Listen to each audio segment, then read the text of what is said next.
Guys, so a question that I've got many times is, man, hey, how do I choose my puppy? Or, hey, man, what do you think of this puppy? And I'll be like, yo, my man, it don't work that way. We don't make choices based on that. T-Fit here with Fit Bully TV, man. You'd be surprised what a 8-week-old puppy can do. Now, these dogs, of course, they're not 8 weeks, so these some old jokers. But they're not that old. 14 weeks. No, they older than that too. But you say, hey, what should I look for when trying to pick the right pup? Well, in our case, we're active people. We like intelligent dogs. So what we want to see, the dogs that can pay attention, follow the directions, who can be lured, so that it means they can learn, which means we can lead. And that shows a sense of patience. Now, we know for a fact it's going to be work. Challenge is you don't want to work backwards, people. If you get a dumb dog, that's on you. So one thing I'd recommend is taking some treats with you when you go see the pups. Doing a little lure thing.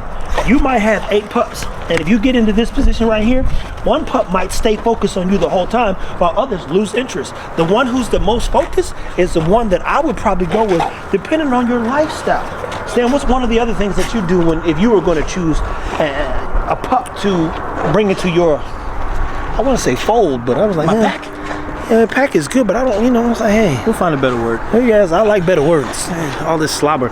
So one thing I do is I like to bring a shaker can. So either a bottle or a can with rocks, BBs in it, and I'll drop it and see what happens. And I don't necessarily want the dog that just runs over there quick. I want the dog that investigates a little bit and then goes checks it out. Or looks at it and does nothing. I don't want the dog that ran in the corner. I don't want the dog who's whining, whimpering, or not going to check it out. What else do? I like to have a sack because, again, I want my dogs to chase something, so I'll get it on there, wicket it. Whatever dog goes to it is generally probably the one that I'm gonna pick. Like you said earlier, so Hero and Blackie from my litter, they both did the same thing, but Hero just paid attention a little bit longer, and that was the decision, or the deciding factor that made me pick him over Blackie. Yeah, and guys, I appreciate anyone who messages me, especially on Instagram, and asks me, hey man, how should I choose the puppies, or what do you do, or something. It's like, I do not choose off of looks. Let me be very clear. Cha-Cha, for instance, lilac and tan. He's a lilac and tan dog. Guess what? Nala is what? A lilac and tan dog. If it was a color thing, then I would have been like, I don't need Cha-Cha because I've put Lola in here with my buddies, Maul and them. And she's the best dog in the litter. I knew that. And there was a family that really wanted Cha-Cha, but they was going to get her fixed and everything. I was like, I don't know, that's a good idea. She might still turn out. So I said, we gotta hold on. Hold on and keep this thing going. And what's crazy is she's so far so good. She's proven to be worth the time and energy.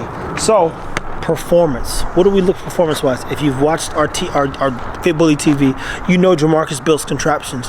You know that we go out there, and hell, Stans went out there and lured the pups and had a good time. You go, man, this is so crazy to watch these pups go up and down all these big things right early on. And all we're thinking now is how do we create more challenges for the next litter? Because Amir and Eco's pups, they probably gonna be highly just like, oh man, what's that? I want to see what that is.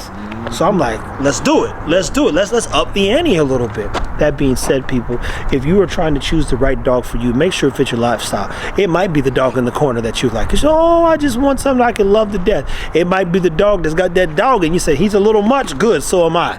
I want to take him everywhere. And it might be the dog that just chill. Yo, what's up? He like this, what's good? Now, none of my dogs are really chill unless they in the room. And definitely not Cha-Cha. She's not good in the room. She'll come up boo-boo right away. Just hit the floor like she wasn't outside 20 minutes ago using the bathroom and drop one turd just to let you know, hey, I was here, buddy. I was here.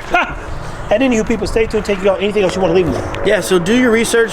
If you're not an active person, don't get an active dog. If you're a lazy person, get more of a lazy dog, and vice versa. If you're active, don't get a lazy dog. So Mastiffs, Corsos, they're going to lean more on that lazy side. So if you want to do something active, get a smaller, better dog.